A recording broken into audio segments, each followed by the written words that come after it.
Hi, my name is Jessica Beha, and I am the Prevention Education Specialist for Kanawha and Jackson counties with Great Rivers Regional System for Addiction Care. And today we're here with Krista. Krista is going to tell her story for part of our This Is My Story series. And Krista was another referral from someone who's already previously told their story. And so we are excited to have Krista with us today to tell her story of recovery. And just talking to Krista before all of this started, before the recording started, I am so excited to hear her story. I can tell she is full of life, and I am just so excited to hear her story. So, Krista, I am going to turn it over to you. Thank you, Jessica, and thank you for asking me to do this. You know, telling my story has become a big part of my life, and it's something that I like to do for others to be aware and for, people that are stuck in active addiction and looking for a different way to know that it is possible. So I'll start off telling you a little bit about myself and, what it was like, a little bit of those stories and a little bit about, what it's like now and how recovery's changed my life.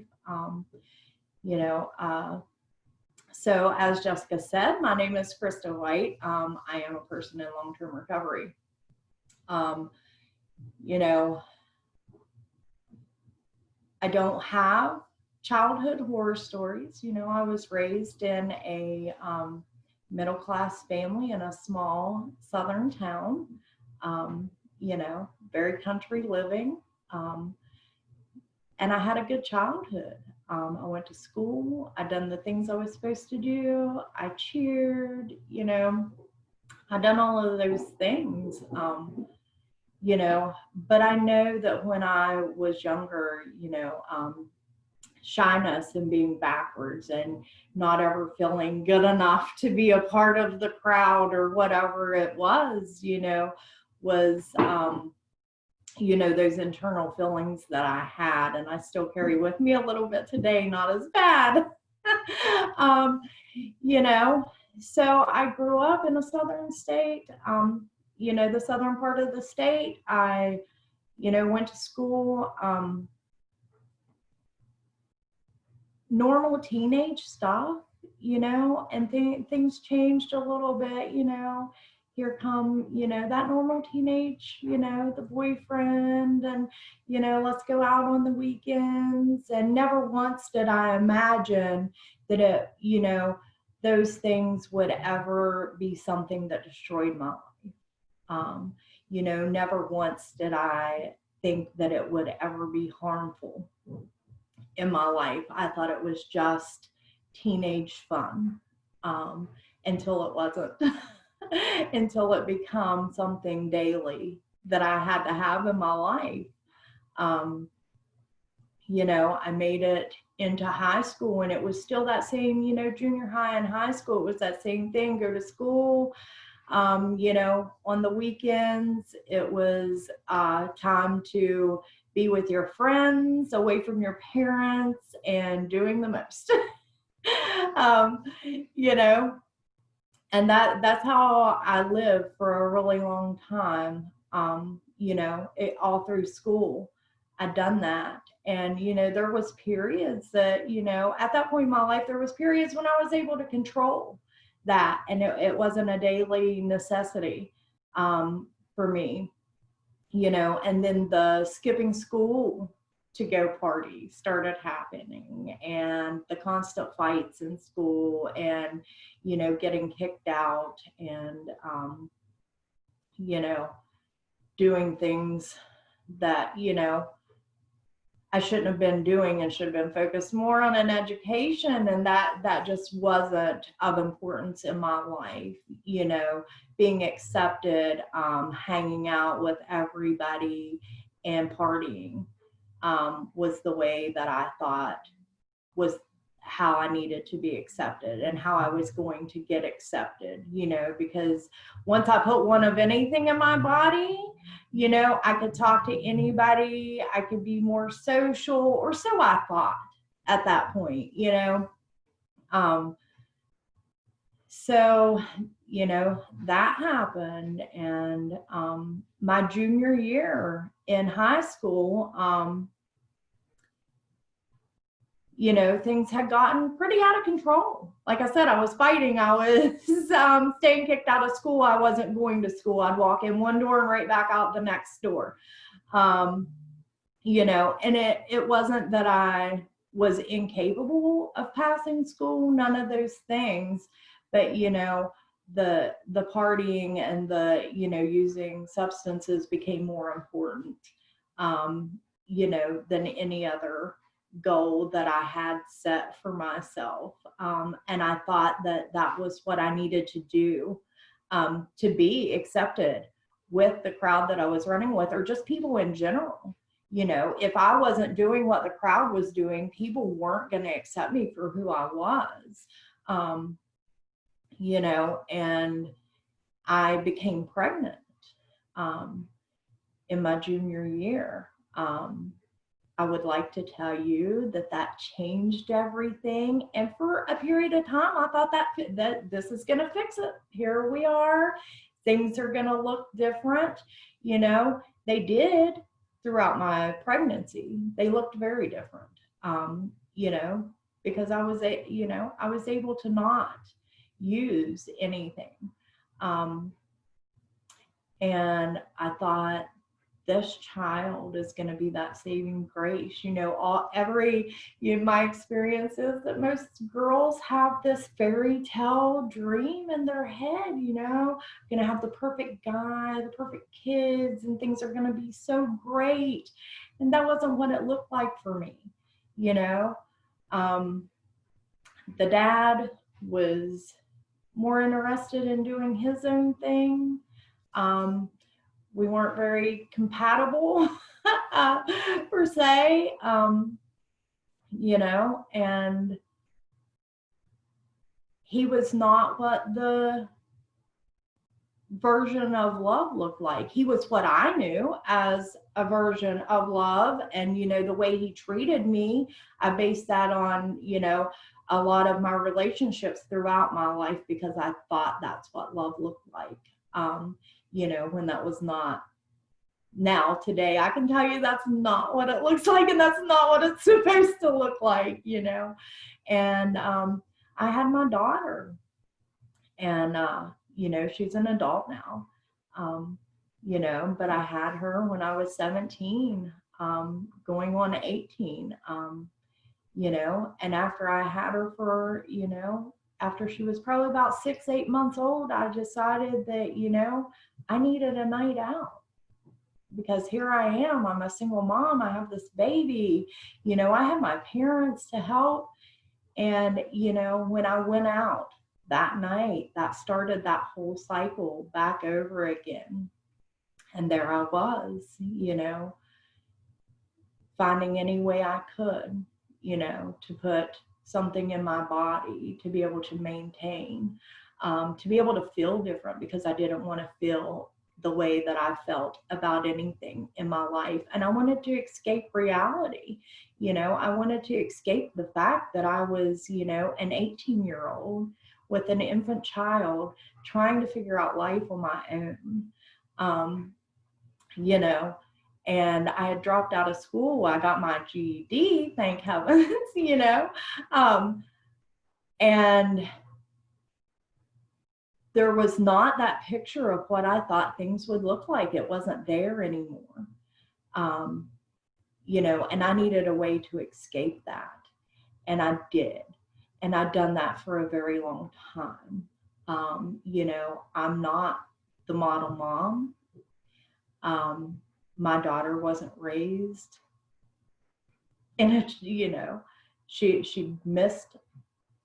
I missed a lot of her life. And, she got to watch the horrific ordeals of my life play out. There was probably a period of time where I would have told you that I was a good mom and, I took care of my child. Today I'm able to tell the truth. That's not how it was. It wasn't how, things turned out. My parents took care of her for, the biggest part of her life. And when she did live with me, it was nothing but chaos and drama and, not a life that a child ever needed to be put into or participate in any way, shape, or form. That's just the reality of it. And there was a time that I was so embarrassed by that, and I hold a lot of guilt and shame about that, that I would have probably never admitted that. And, that was one of the things that I felt the need to cover up too, because I didn't want to feel that guilt and shame of, the things I'd done. There was a point in my life when, I was a good daughter and I was a good sister. And there was a point in my life when I was not any of those things. And I lived my life like that, and nobody ever wants to say, that their child, seemed like a burden because it got in the way of active addiction, but that's exactly what it was, and there was a tremendous guilt and shame that came with that, because that's how I felt, and I shouldn't have felt like that. That's the one person that I loved more than anything and life itself, and it still wasn't enough for me to stop using. I've made some trips to some, county jails and some other facilities. There was a period in my life where I used detoxes in 28 days as revolving doors because I needed a break from, from trouble or from, the lifestyle I was living, and I needed to catch my breath for a minute per se, and, get a fresh start. And, if I can just get a break from this for a minute, then I can go back out here and I can find a way to control, my using. And that was absolutely not the case in any means. If anything, it gave me a break, and then I went on a harder, run of it. And,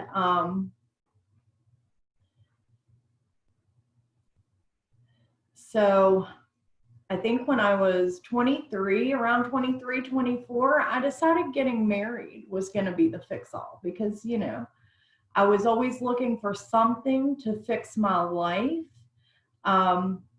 fix the things that were wrong in my life. And if I just had that next thing, if I had the husband, and if I had the money, and if I had the car, and I had the home, things would be different. I'll stop using.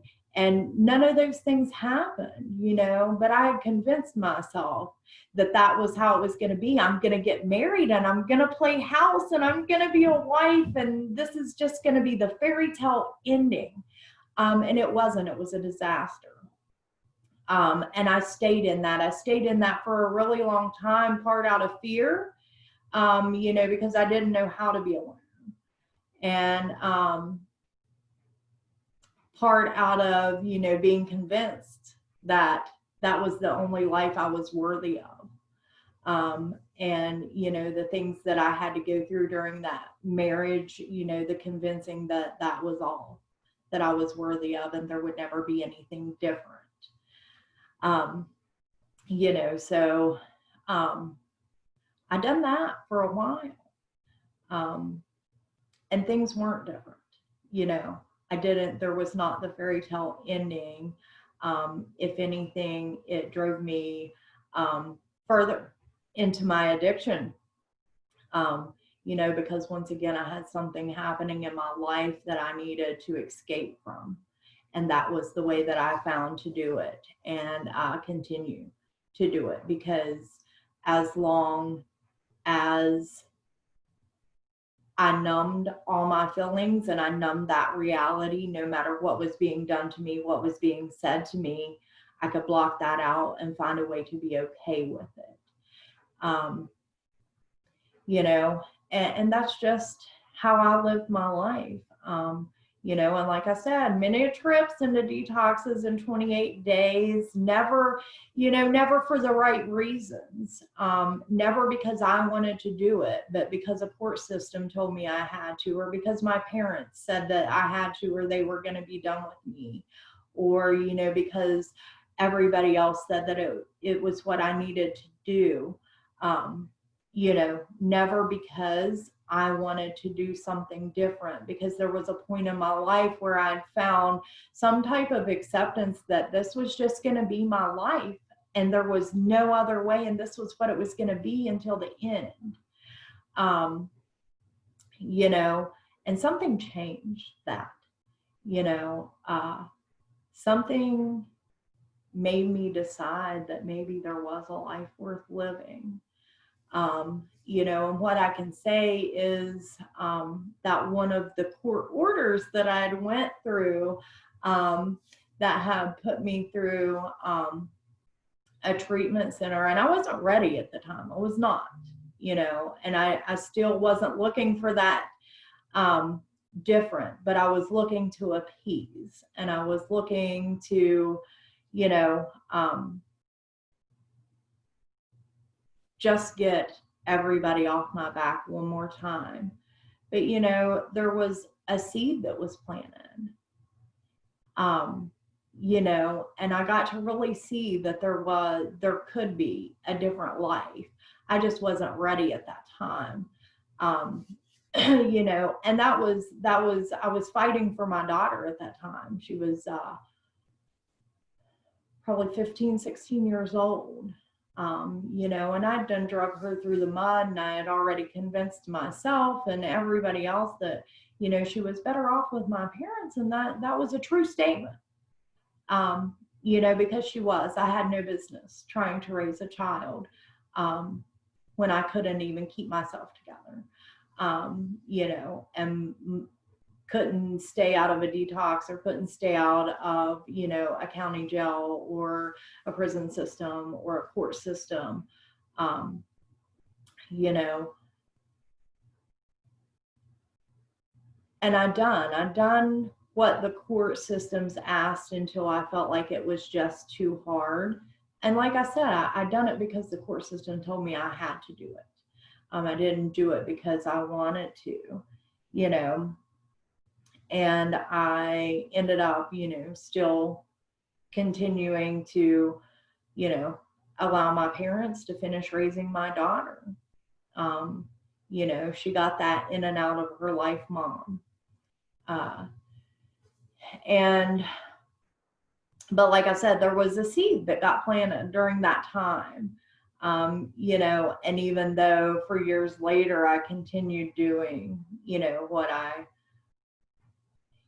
you know, felt necessary to do, you know, and continued destroying my life and the life around, you know, the lives of others around me, because I did.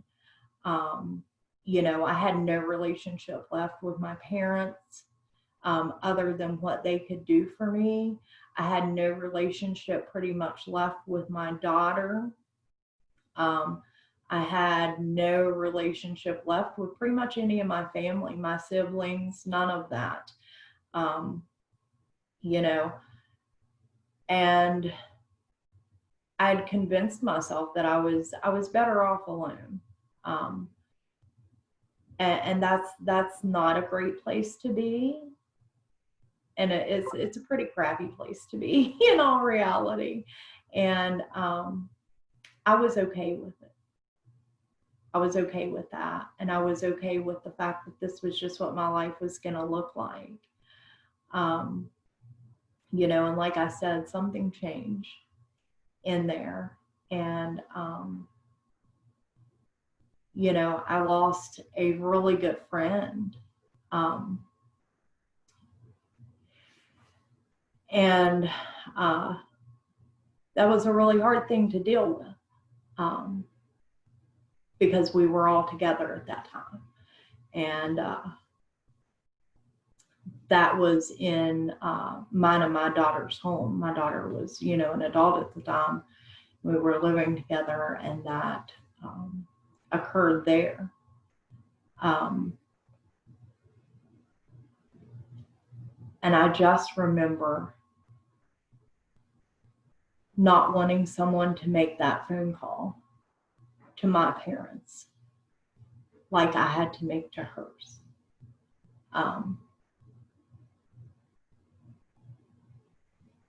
Today I'm able to talk about that. There was a point in my life I wasn't. And it's still a rough thing to deal with. And there was a lot of guilt and shame that came with that too, and a lot of blame of myself. And I decided at that point I had to do something different because I didn't want to be that person.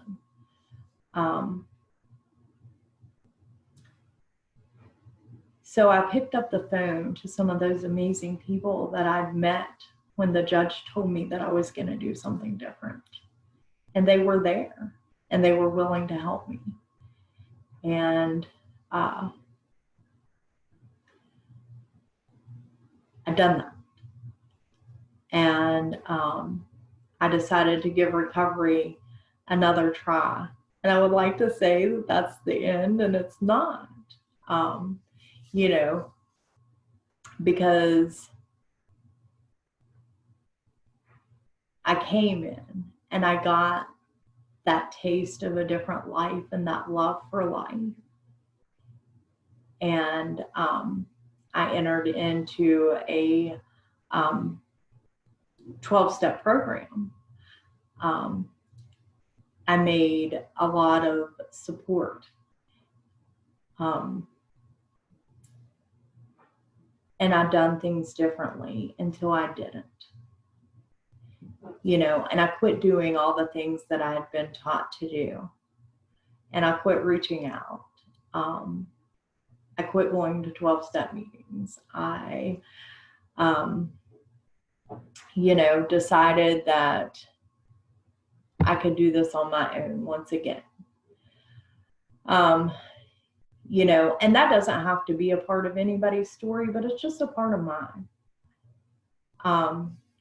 So for a small amount of time, I decided that the easier way was to put substances in my body again, and that was the fix-all instead of doing what I knew to do, which was, you know, to reach out and to lean on those people and to lean on, you know, my higher power to get through those tough situations, you know, and that's not what happened, you know, and I ended up in a relapse for a short amount of time. And once again, I reach out to those people who have so dearly always been there for me and have held my hand through a lot of different things. And they still do to this day. You know, but I picked myself back up and I entered into recovery again. You know, and I decided I was going to do things a lot different. That there wasn't going to be, even though my daughter was an adult, there was not going to be any more of the parenting out of guilt and shame of what I'd done in my past. That I was going to learn boundaries and that I was just going to be completely honest about my feelings at all times, or how I was feeling, you know, and if things were bothering me. And I was going to utilize the support that had been freely given to me that I so reluctantly would utilize before. And I've done that, you know, and I've continued to do that for over a couple of years now.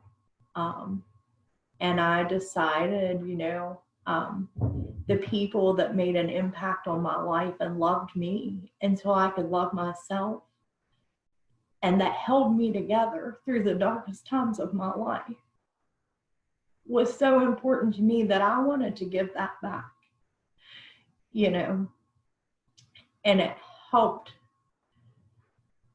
me become the person that I am today and the person that I was always meant to be. And I had a passion for helping others and helping other women. And I've done that. Throughout recovery, I have been able to become a recovery coach. I have been able to manage a women's home for West Virginia Sober Living. And I've been able to help guide women, you know, and help them find their way, you know, just as others helped me find mine.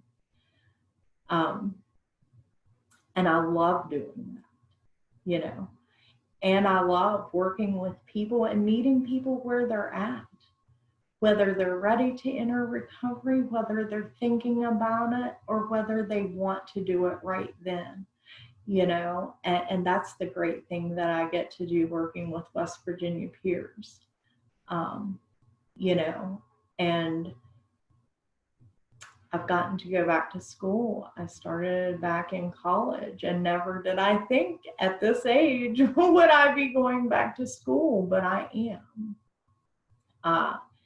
You know, I get to do a lot of great things, and I get to work for a company that cares and that their goal is to help people and change people's lives.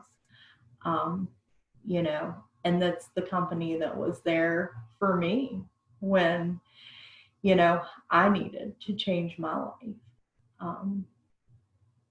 You know, and that's a really amazing thing to get to do. I get to be a part of my daughter's life today, and we have an amazing relationship. I didn't know that that would ever be possible. I really didn't. There was a lot of damage to myself and to her. You know, but today we have a great relationship. I have a great relationship with my parents. I have a relationship with my siblings, and I have a relationship with my grandchildren. And they've never once had to see the chaos that I can cause. And that is a beautiful freaking thing. You know, they are amazing. And, you know, right now I'm working on a transition into another county where my grandchildren are at, you know, and getting to be a regular, consistent part of their lives. You know, and I didn't know that that would ever be possible. Because like I said, there was a point in my life that I had accepted that that was just the way my life was going to be. And there was nothing, you know, that was just it. And I wasn't going to have those relationships. And today I do. You know, I'm getting to help in the opening of some really amazing things, and get to be a part of that as West Virginia Sober Living gets to expand. You know, and that has just been a truly amazing journey.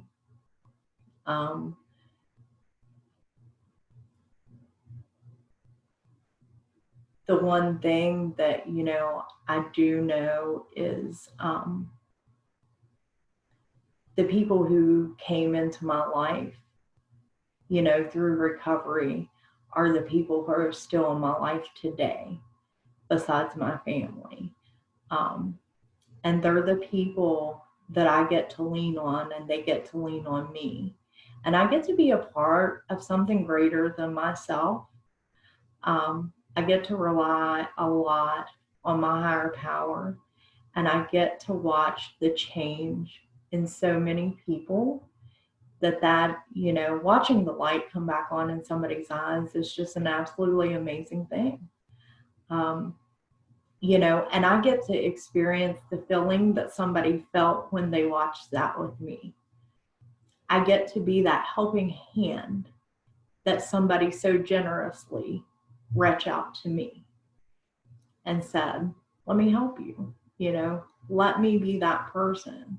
Let me love you until you can love you, let me help you take a look at yourself and change, from the inside out. And it's been a truly amazing journey. It hasn't always been easy because life still shows up and life still happens. It does. And, sometimes hard things happen. Um, but I have amazing people in my life that help me get through those things. Um, I have a life today that's indescribable. And it's really hard to put into words. It's a life that I could have never imagined. And it's a life that I don't want to unimagine. Because every day things continue to get better. And every day new opportunities arise. And I get to take those opportunities. When and if I want, I get to be the part of somebody else's story today, just as there's so many that's a part of mine.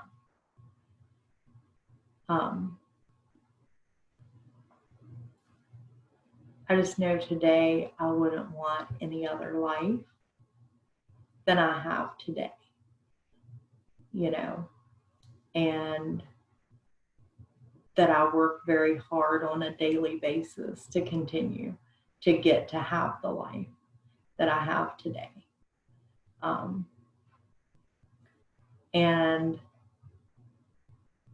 getting to be a part of my family's life is truly amazing in itself, because I never thought that was going to be the case. I always thought the door was going to shut in my face and I wasn't going to be allowed in their home or around them. And rightly so. They had every right to feel that way. But that's not the case. It's not the case today. And I get to give back. I get to give back to my community. I get to give back to other people. And in turn, I get to help myself by helping them, and that's a truly amazing thing. And every day I get the opportunity to wake up and be a better person than I was yesterday. And I get the opportunity to work on myself on a daily basis. And I just couldn't ask for a better life than the life that I am living today, And for anyone out there that's struggling, there is another way, and there is a better life waiting for you.